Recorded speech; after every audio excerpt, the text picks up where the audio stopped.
Hello there, a very good evening and welcome to another edition of Primetime News on TV1. I'm Charlotte Benedict for the Newsfirst team. And I am Rochelle Tamodera. These are your headlines for tonight.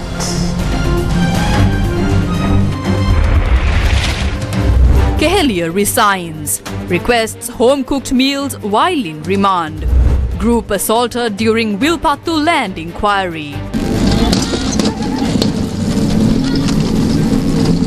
10 billion rupees for the presidential and parliamentary elections this year. Did India send a battle submarine to Sri Lanka due to Chinese research vessel presence? Anura Kumara and delegation travel to India's Ahmedabad. Operation Yuktiya completes 50 days. Over 55,000 suspects arrested.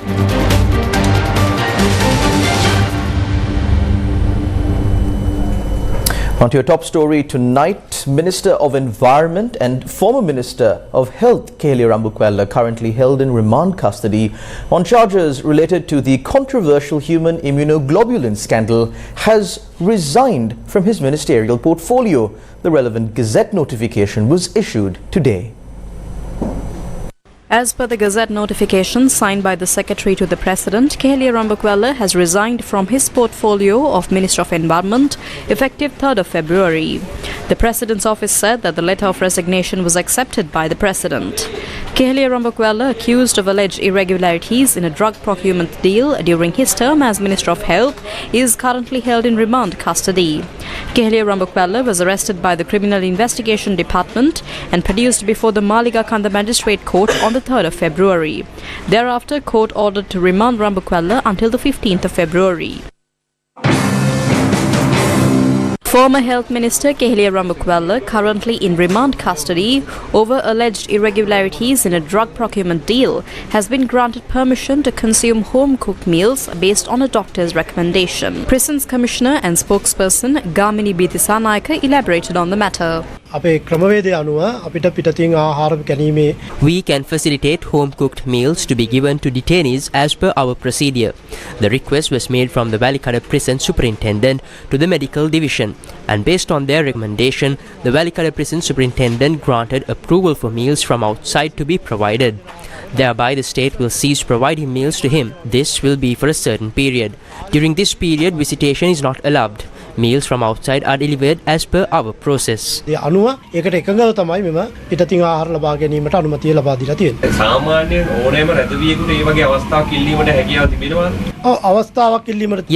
however, we need to be satisfied with the request on the need for outside meals. At times, it may be due to a specific diet or due to security or even medical grounds. If those requirements are met, permission will be granted.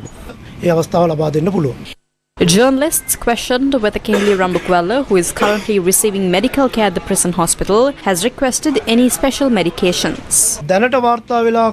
No such request has been made. The doctors will recommend the medication. There is no report of medication being rejected or a request for separate medication. බංගනාගාර රෝහල සහ ජාතික රෝහල හැරුණකොට ඔබට පුළුවන් ඉල්ලීමක් කරන්න පුළුවන්ද පිළිග රෝහලක ප්‍රතිකාර ලබා ගැනීමට තවදුරටත් බන්ධනාගාර රෝහලේ He cannot make a request seeking a specific location for medical treatment. That decision will be made by the medical division. As per medical recommendations, if an inmate finds it difficult to receive treatment at the prison hospital, that inmate can be moved to the national hospital.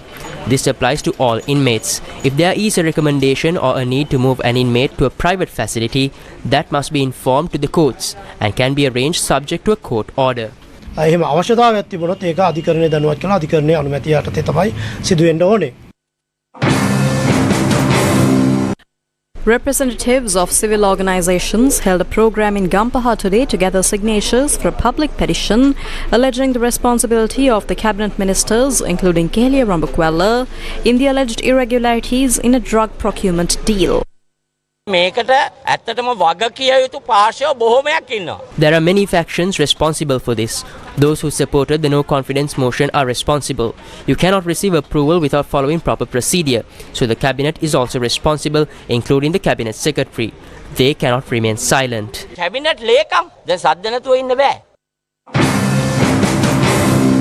At the Cabinet media briefing, Minister Bandula Gunawardena was inquired about the fake medicine procurement scandal, and this was his response. Since the matter is before court, we as ministers did not discuss it at the cabinet or outside. Nothing can be said about it as it is a judicial issue. Anyway, all of you know the details about it. Representatives of 72 health trade unions have reached a decision to postpone the strike that was scheduled to commence tomorrow by 1 week. The decision was reached following a discussion with the officials of the Ministry of Finance regarding their demands this afternoon. The Work to Rule campaign launched by the Public Services United Nurses Union, led by Venerable Muruthattuwave Anandathera, continued for a second day today, with nurses reporting for duty in civilian attire instead of their official uniforms. The Public Services United Nurses Union launched a trade union action based on several demands, including an allowance for uniforms and an increase in the 20,000 rupee allowance. අපිට මේ වෙනතුරුත් සාධනීය පිළිතුරක් ලැබිලා නැහැ. මෙතනින් එහාට අපව strike වලට ඇදලා දාන්න එපා. අපිට මීට වඩා දැඩි විරෝධතාවයන් වලට යන්න සිද්ධ වෙන බව කරුණාවෙන් දැනුම් දෙනවා. A group of nurses reported to work at the Kurunegala Teaching Hospital dressed in civilian attire this morning, while another group was dressed in uniform. Although the trade union action was launched at the Karapite Teaching Hospital, some nurses reported to work in uniform. Nurses at the Anuradhapura Hospital also joined the trade union action launched by the Public Services United Nurses Union. A large number of nurses at the Badula Teaching Hospital reported to work in uniform today. මේ ගැන තවදුරටත් සැලකිලිමත් නොවුනොත් අපට ඉදිරියේදී සිද්ධ වෙනවා මීට වඩා මහා පරිමාණයෙන් අපේ විරෝධතාවයන් දක්වන්නට. The Health Trade Union Alliance launched a protest opposite the Kurunegala Teaching Hospital and the Disoisa Maternity Hospital in Colombo. The officials have treated us differently and granted the DAT allowance to doctors, including specialists working for the Health Ministry. They should definitely receive it. The labourers, the people who are suffering, are finding it difficult to survive. We are demanding an allowance for ourselves.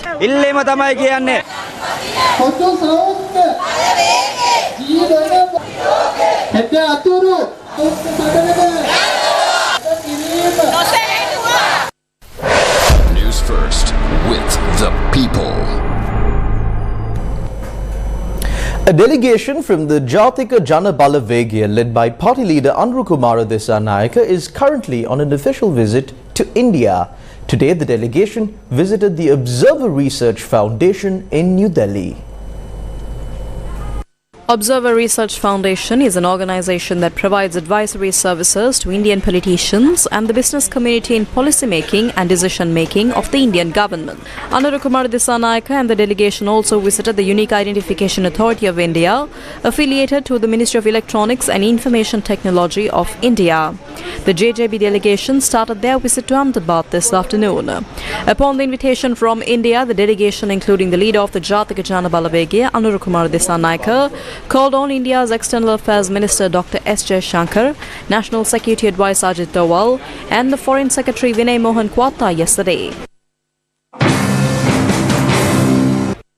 Multiple factions have commented on Andru Dissanayaka's visit to India. That's normal. We are talking to the opposition. I was in London last week. I met the Shadow Foreign Secretary. The Shadow Foreign Secretary is the Foreign Secretary of the Labour Party and the opposition. We also think that we should deal with both of them. It is not something to think strangely. I like it. We have been saying continuously that India is a big market with 1.4 billion people. It is in India that development will take place. We need to seize the opportunity together with that development. Rather than ruining this by making false accusations, it is better to follow the truth and understand that there is no scapegoat. I see that as a very good thing.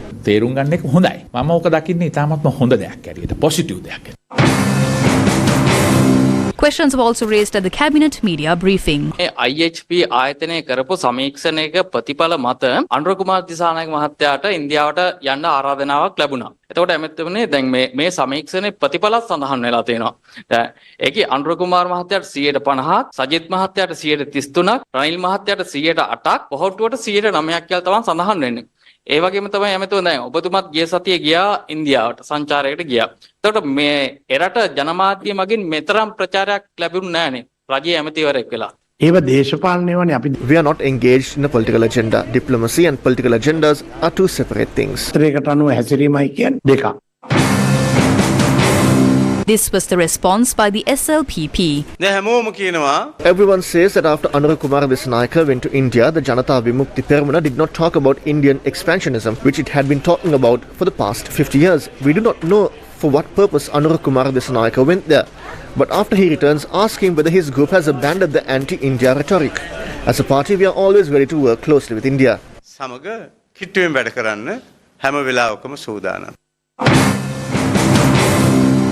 The SJB also commented. Anura Kumara Dissanayake has gone to India. Who welcomes him to India? The High Commissioner of Sri Lanka, Shenika Senemiratne, sends a normal office worker to welcome an opposition MP. That is what we call the Ranil Anura deal. So we have to ask if India was misled by Anura, Anura misled India, or whether Ranil Wickremesinghe misled Anura. This deal cannot go ahead without Ranil Wickremesinghe. A Chinese research ship which was denied permission to enter the exclusive economic zone of the Sea of Sri Lanka is currently engaged in research within the said zone. At the same time, a battle submarine belonging to the Indian Navy approached Colombo on Saturday while the Chinese ship was engaged in research activity. The Chinese research and survey vessel Xiangyang Hong 3 is officially owned by the Third Institute of Oceanology of the Chinese Ministry of Natural Resources. Following the Sri Lankan government's decision to decline permission for marine biology research in its exclusive economic zone, the Chinese research vessel Xiangyang Hong 3 has diverted to the Maldives for logistical support. The vessel is currently conducting marine geophysical surveys in the southwestern waters of Sri Lanka. An analysis of data systems and platforms for maritime vessel tracking suggests that the research vessel Xiangyang Hong 3 was present within the Sri Lankan exclusive economic zone of the Sea of Sri Lanka. The Chinese embassy had previously submitted a request for Sri Lankan approval to conduct marine biology research activities between the 5th of January and 20th of February 2024. India had expressed concerns about the research activities. Ultimately, Sri Lanka decided not to grant permission to any foreign research vessel to operate in its waters, citing various factors in its decision. The Ministry of Foreign Affairs later announced that Sri Lanka has implemented a one-year moratorium on foreign research vessels entering its waters. Despite these events, the Xiangyang Hong 3, a Chinese research vessel, is currently located outside the Sri Lankan territorial waters, but within the country's exclusive economic zone. It is reportedly conducting research activities there. Notably, over 17 Chinese research vessels have operated in Sri Lankan waters in the past few days, with some visits approved by Sri Lankan authorities.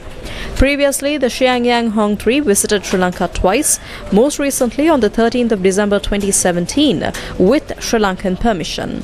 INS Karanj, a submarine of the Indian Navy, arrived at the port of Colombo on Saturday on a formal visit.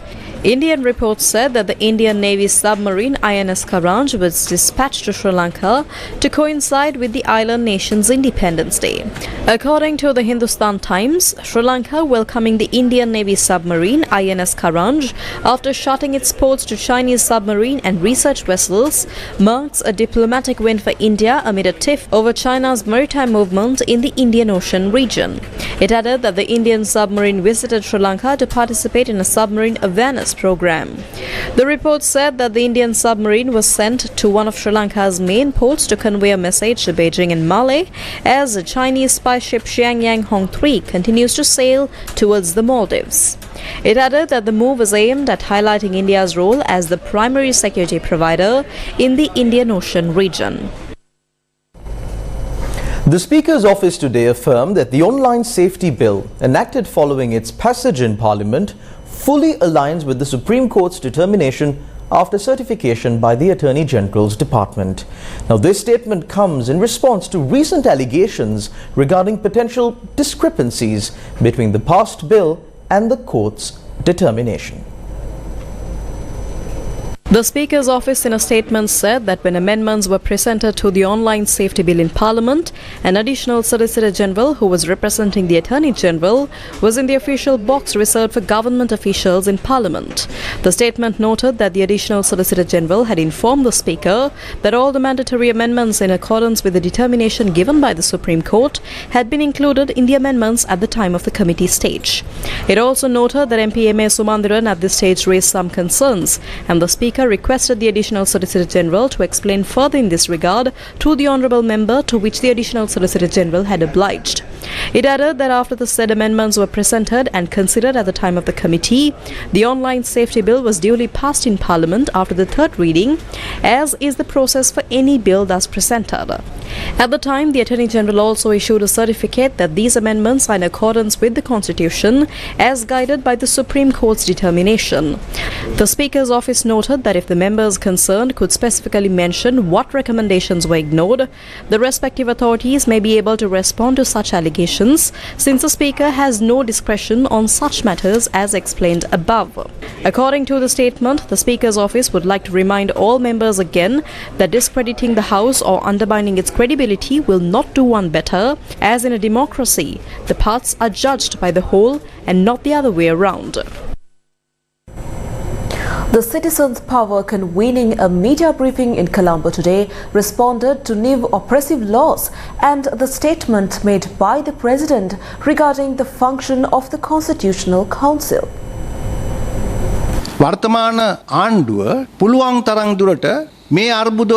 Preventing the general public from speaking out against the government appears to be the only path that the current government sees as a way out of this crisis.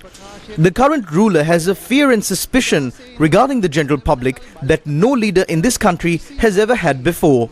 The reason for that is that this is the first time after independence that a leader is exercising his powers without the mandate of the people. If he had come into power with the mandate of the people, he wouldn't be scared of the people like that. He will not attempt to silence the people like this. But for the first time in Sri Lanka, a person who was defeated by the people has been appointed as the state leader of Sri Lanka. This is where the root of the sickness lies. That is the reason why the current president is attempting to do everything that he can to silence the people. Through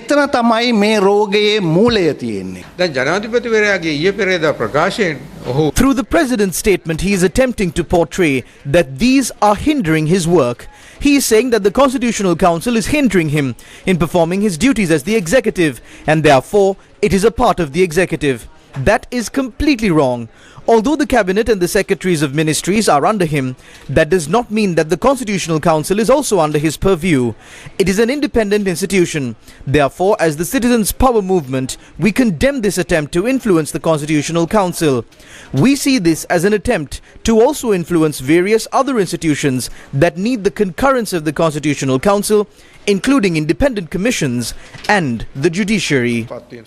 ස්වාධීන commission සභා අධිකරණය ඒවාටද අනියම වශයෙන් කරන බලපෑමක් හැටියටයි අපි දකින්නේ. A group of venerable theras and environmentalists who were inquiring into an aloe vera cultivation project in Rajanganaya near the Vilpattu National Park were confronted by a group and later assaulted. Chairman of the Surakimu Sri Lanka organization, Venerable Pahiyangala Anandasagara Thera, Chairman of the National Sangha Federation, Venerable Lianvela Sasaratana Thera, were among those who were assaulted.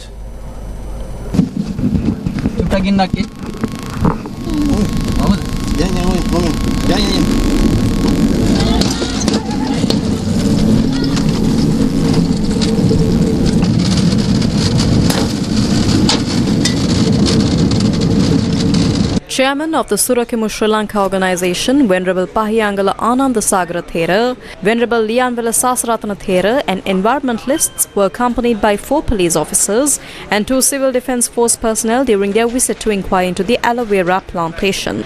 Prior to visiting the location in question, the group had visited the Rajanganaya Dahata Wildlife Office. They came under attack while heading to Vilpattu from the Wildlife Office. Following the assault, the group had stopped their car at the Rajanganaya junction in order to inform 2 traffic police officers of what took place. At that moment, the attackers who were pursuing the activists on motorcycles had obstructed the path of the car and threatened those inside. Newsfirst correspondents said that complaints over the assault were filed with the Rajanganaya and Mihinpale police stations. This evening, the Rajanganaya police made 1 arrest. Around 20 motorcycles chased after us. This message is to the IGP, Defence Ministry and Minister Tiran Alas, who are reportedly cracking down on the underworld. An underworld gang operates in the Rajanganaya Dahata area. The police is also connected. We came under the attack of Viraj Tabugala, the owner of Lanka. we were issued death threats. When Newsfirst contacted Viranjit Thambugala, the owner of Aura Lanka, he said that he was informed of an incident but dismissed claims that his employees were connected. He said that he is open to provide details of his project to any factions and will open his project for inspection as well. Newsfirst, main sponsor. Study in Australia with Adlocate. Visit us on 10 February at the Hotel Galadari. Study in Australia with Adlocate. Speak directly with university representatives including the highest ranked group of 8 universities in Australia on 10th February 11 a.m. to 4 p.m. at Hotel Galadari. Scholarships up to 100%. Pre-register with us by calling 077 177 0361. Welcome back to the news. Now, a total of 56,541 suspects have been arrested during the 50-day period spanning from December 17th last year as part of the ongoing anti-drug operation Yukthia conducted island-wide.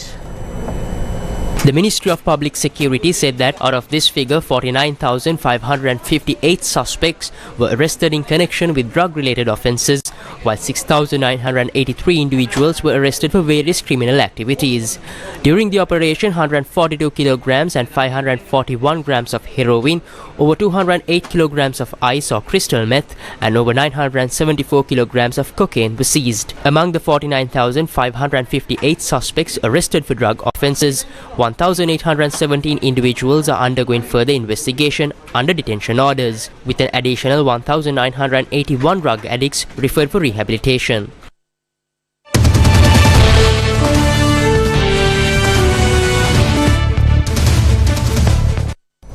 President Ranil Wickremesinghe informed the cabinet yesterday that 10 billion rupees has been allocated in the 2024 budget to cover the expenses of both the presidential and the general elections expected this year. The president reportedly urged the cabinet to manage the election costs within this allocated amount. In a role as Finance Minister, President Ranil Wickremesinghe informed the Cabinet yesterday that the 2024 budget has allocated 10 billion rupees for the upcoming presidential and parliamentary elections. The President proposed that the expenses for the said elections be managed using those provisions. The government will ensure conducting timely elections as mandated by the Constitution. However, there is a challenge of securing adequate funding. The President proposed managing elections within the allocated budget amidst ongoing economic difficulties. $1 billion වෙන් කර ඇති බව ජනාධිපතිතුමා cabinet මණ්ඩලයට දැනුම් දුන්න යෝජනාවක් ලෙස එමෙතුමා දැන් මේ මුදල් වෙන් කරා කිව්වා මහ මැතිවරණ ජනාධිපතිවරණය පවත්වන්න මේ වසරේ මුදල් වෙන් කරාට මැතිවරණ දෙක අනිවාර්යෙන් පැවැත් වෙනවද? ඒ පැවැත්වෙන්නේ නැත්තම් මුදල් වෙන් කරන්නේ නැහැ. In light of the anticipated presidential and general elections this year, how will the postponement of local government and provincial council elections impact the political landscape? Following the President's recent cabinet briefing, it appears likely that the local government and provincial council elections will be held in the following year. We believe that the provincial councils and local government elections will take place in 2025. However, prior to conducting those two elections in the year 2025, the Cabinet of Ministers took into account that the revisions for the applicable election laws should be introduced subject to amendments of the Parliament, if required, based on the scheduled recommendations to be presented by the Test Commission to the Parliament, declared by the Extraordinary Gazette Notification number 2354/06 dated 16/10/2023, as well as established under Commissions of Inquiry Act number 17 of 1948.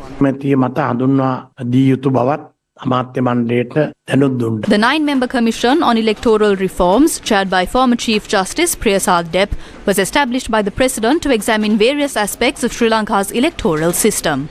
Its mandate includes assessing issues related to the electoral system itself, promoting representation for women and youth, and scrutinizing the operations of political parties.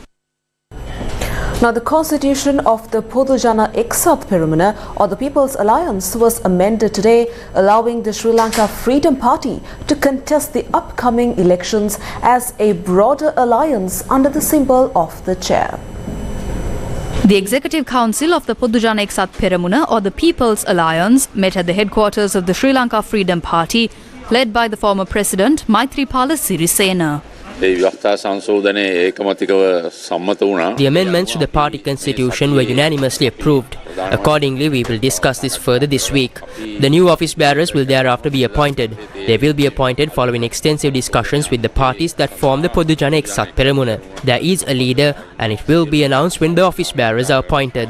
නිලධාරි මණ්ඩලයේ තෝරන්නේ. නෑ මේකේ නායකයෙක් ඉන්නවා මේ ඒක නිලධාරි මණ්ඩලයේ තෝරපුවම දැනගන්න පුළුවන්. කවුරු හරි ඉන්නවා. Opposition leader Susil Premadasa says that investigating and holding accountable individuals accused of economic crimes would be a key focus of the Samagi Jana Balavegia government. බංකොලොත් රටේ පාලකයෝ පිනුම් ගගහ හොරා කන යුගයේ. At a time when the rulers of a bankrupt state keep looting from state property, state resources and public funds, I would like to state that the economic hitmen and economic terrorists would be brought before the law in order to secure the future of the children. They will be made to compensate for their crimes. In addition, our government would utilize the looted assets to develop the country. වන්දි ගෙවන තත්වයකට යොමු කරන්නට අපි අනිවාර්යෙන්ම රජයක් හැටියට කැප වෙනවා කියන එක මේ අවස්ථාවේ ප්‍රකාශ කරනවා. Do you remember? Sri Lanka continues to grapple with significant environmental and economic damage caused by the Express Pearl maritime disaster. 20th May 2021. It has been 2 years and 8 months since the container ship Express Pearl sank in the Sea of Sri Lanka. That's 32 months, 25 tons of nitric acid, 1,486 containers of various chemicals and cosmetics, millions of plastic noodles polluted the ocean. Shortly after the Express Pearl sank, nearly 200 dead sea turtles were found washed ashore, possibly due to the release of nitric acid into the water. The disaster caused significant damage to marine life, with reports of whales, dolphins and other marine creatures found dead along the coast. The fishing industry suffered substantial losses due to contaminated waters and reduced fish populations, impacting the livelihoods of thousands of families, and they are yet to be compensated properly. Sri Lanka continues to experience the negative impact of this maritime disaster. Dr. Nalaka Godaheva, the then state minister responsible for coastal protection and cleanup activities, announced efforts to pursue compensation for both environmental damage and economic losses incurred due to the Express Pearl disaster. Statements by Nalaka Godaheva suggesting a possible link between the hundreds of turtle deaths and the tidal movements during the period generated mixed reactions. The actions of some governmental officials were perceived by many as lacking sufficient urgency in addressing the environmental damage caused by the Express Pearl disaster. During a parliamentary debate on the Express Pearl disaster, concerns were raised regarding allegations that millions of dollars were credited to certain accounts.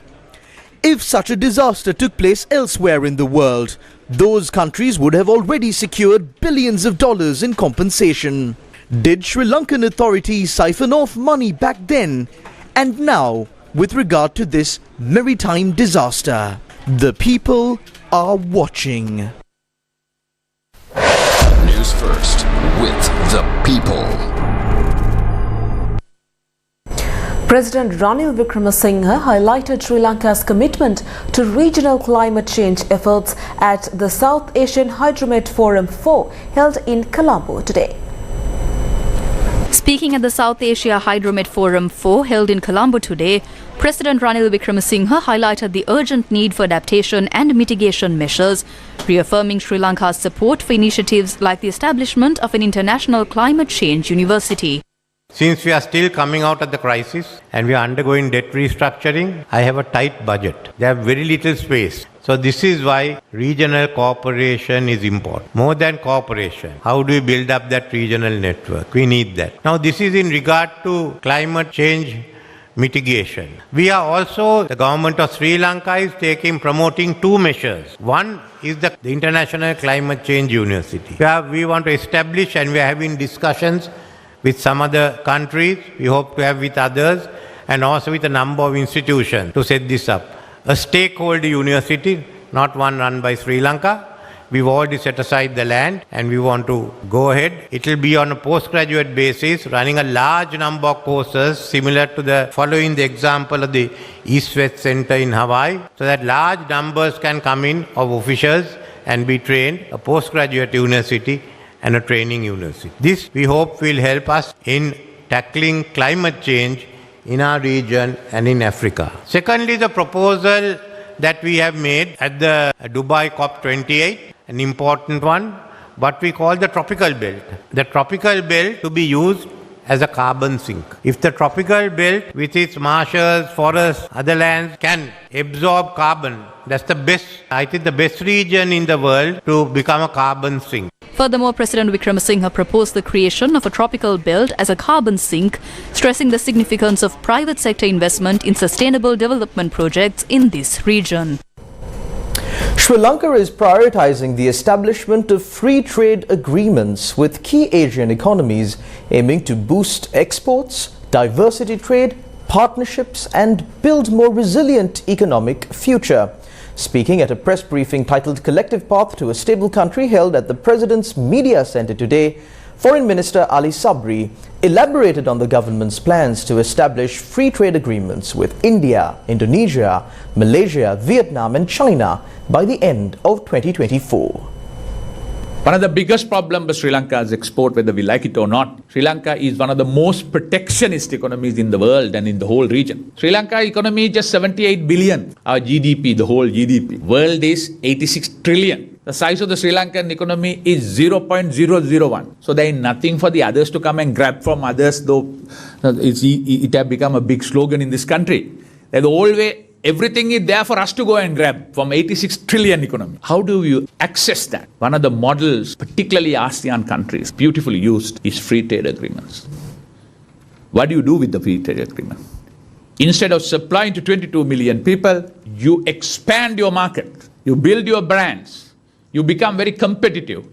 Then you become able to export in a larger scale. That's a success story of all the ASEAN countries. Sri Lanka had to do that and have to do it. We cannot be prisoners of the past. We are in a new world under UN sovereignty. We have to work with the world. It is in that context that President Wickremesinghe, ever since he had taken over, had made a lot of effort, quickly enter into free trade so that we give a larger market to our people and our product. We have negotiated with the free trade agreement, one with Singapore. So we need to activate that. Thailand one is very, very important for us. We will start our negotiation on the 23rd with Indonesia. We are also planning to start with the other ASEAN countries. We are discussing with China. We are also want to further discuss with Indian market with 1.4 billion people, tipped to be the third biggest economy by 2028 and second biggest economy by 2050. Was financial assistance a part of the discussions during the Thai Prime Minister's visit to Sri Lanka? I don't think that we expect any financial assistance from them. What we want is investment. As President told, we must stop going on begging. We must find our own feet. The Sri Lankan cabinet has given its green light to a plan for the phased easing of foreign exchange restrictions. Sri Lanka's cabinet has approved a plan to gradually relax foreign exchange restrictions, aiming to boost economic activity and improve access to foreign currency. The Cabinet of Ministers approved the proposal furnished by the President in his capacity as the Minister of Finance, Economic Stabilization and National Policies to publish the orders formulated as per the provisions of the Foreign Exchange Act and to forward the same to the Parliament thereafter for its concurrence. Study in Australia with Edlocate. Speak directly with university representatives, including the highest ranked group of 8 universities in Australia on 10th February 11 a.m. to 4 p.m. at Hotel Galadari. Scholarships up to 100%. Pre-register with us by calling 077 177 0361. The Jaffna University Teachers Association condemned the attack by police on the public and students of the Jaffna University who were protesting in a democratic manner in Kilinochchi on Independence Day. According to a press release issued by the Jaffna University Teachers Association, police fired water cannon and tear gas on students who participated in the peaceful protest in Kilinochchi on the 76th Independence Day. It added that the police resorted to brutal violence by dragging, pushing and throwing the students to the ground, while some of the students who participated in the protest were arrested. Issuing the press release, the Jaffna University Teachers Association strongly condemned the actions taken by the police to quell the protest by the general public and university students who were demanding rights against injustices. The press release issued by Jaffna University Teachers Association said, "The government's intention of suppressing people through violence and oppressive laws will never be successful." The bicentenary celebration of the Udu Girls College Jaffna was held today. The bicentenary logo was unveiled to mark the occasion. The bicentenary celebration of the Udu Girls College Jaffna was held at the college main hall, chaired by Principal Rosana Madhuramadi Kulendran. Former Principal Shirani Mills was the chief guest. The bicentenary logo was unveiled and the bicentenary theme song was released in line with the celebrations.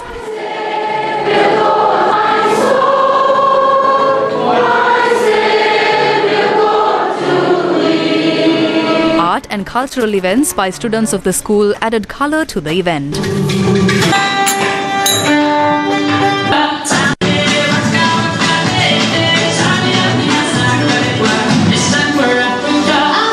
Students who created idols and songs were honoured with awards at the event. Archbishop of the Church of South India, Dr. Velupillai Padmadayalan, former Archbishop of the Church of South India, Subramaniam Jebanesan, teachers, students, past pupils, parents and well-wishers participated in the event. Dr. Vinaya Aryaratna, chairman of the Sri Lanka Medical Association, emphasized the crucial role of electoral integrity in safeguarding public trust and peaceful conflict resolution during a discussion on making elections work for the people. Without electoral integrity, I think the officials lack accountability to the public, which is very of concern to the public, and also the integrity allows a peaceful resolution of any conflicts that arise in the electoral process which affect the citizens themselves. I think there are other factors that lie outside the formal electoral system, so all that are affecting the integrity of the process. So I think in this year 2024 we have an opportunity to really look at all these different factors in a very constructive way, because we all know as the country is facing a severe socio-economic and political crisis, and in this process the citizens really need to take the lead. And we know now already, though it's announced as an election year, we know that an election has already been announced but it's not being held, the local government election, and the provincial council election has to be also held. I think electoral integrity is so important from a citizen's perspective, and it's a business of everyone, including the citizens, but of course the state has a bigger responsibility. Day 3 of the Jana rally, a nationwide effort seeking to revitalize Sri Lanka's rich history of water management, unfolded today, continuing its journey from Munaragala. Organised by the Sirasa Media Network, the Jana rally will proceed to villages and towns across the country with water collected from main irrigation wavers and other water bodies in a bid to invoke blessings on the country and her people.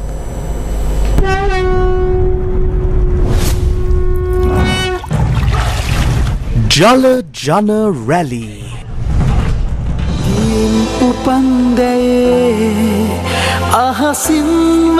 The Mahasangha led a program to bless the water obtained from the Ampara River today and the Senanayaka Samudra and Namalore Reservoir yesterday.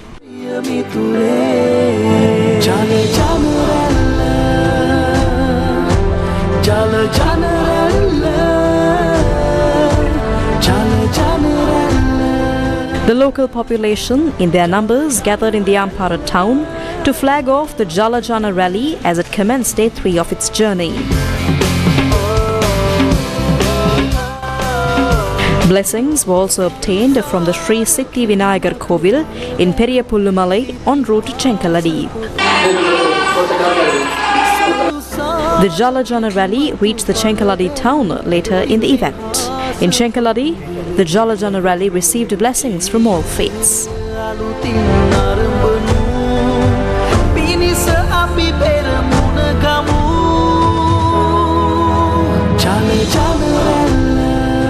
Water obtained from the Rogamkulam River was placed on the special platform of the Jala rally.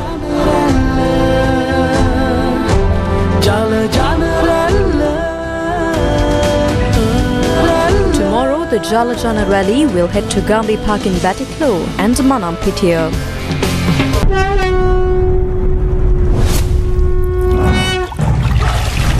Jala rally.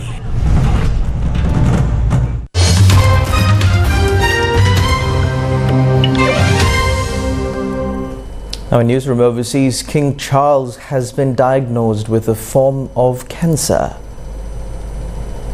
The type of cancer has not been revealed. It is not prostate cancer, but was discovered during his recent treatment for an enlarged prostate. The Buckingham Palace said King Charles III began regular treatments and will postpone public duties during it. It added, the monarch remains wholly positive about his treatment and looks forward to returning to full public duty as soon as possible. No further details are being shared on the stage of cancer or prognosis. Charles informed both his sons personally about his diagnosis, and the Prince of Wales was said to be in regular contact with his father. The Duke of Sussex, Prince Harry, who lives in the United States, spoke to his father and will be travelling to the UK to see him in the coming days. Senegal's reputation as a bastion of democracy in an unstable region is on the line as protesters clash with police outside the National Assembly. Inside, lawmakers have passed a contentious bill to extend President Macky Sall's tenure and delay elections after he called off a planned election with just 3 weeks to go. A leading opponent and a former mayor called the delay a constitutional coup and urged people to protest against it. His political coalition has vowed to go to court. Another candidate called it high treason and urged his supporters to gather in front of the National Assembly to protest and remind MPs to stand on the right side of history. The proposal needed the support of 3/5 of the 165 deputies to pass. The ruling Beno Bokk-Yakaar coalition, of which President Sall's Alliance for the Republic Party is part, has a slight majority in parliament. There was a heated atmosphere in the chamber, and it was reported that some opposition MPs had been removed by security forces after they tried to block proceedings. In the end, 105 MPs voted for the proposal. A 6-month postponement was originally proposed, but a last-minute amendment extended it to 10 months, or the 15th of December. And that's a wrap of Primetime News on TV1 for tonight. Thank you for watching. Good night.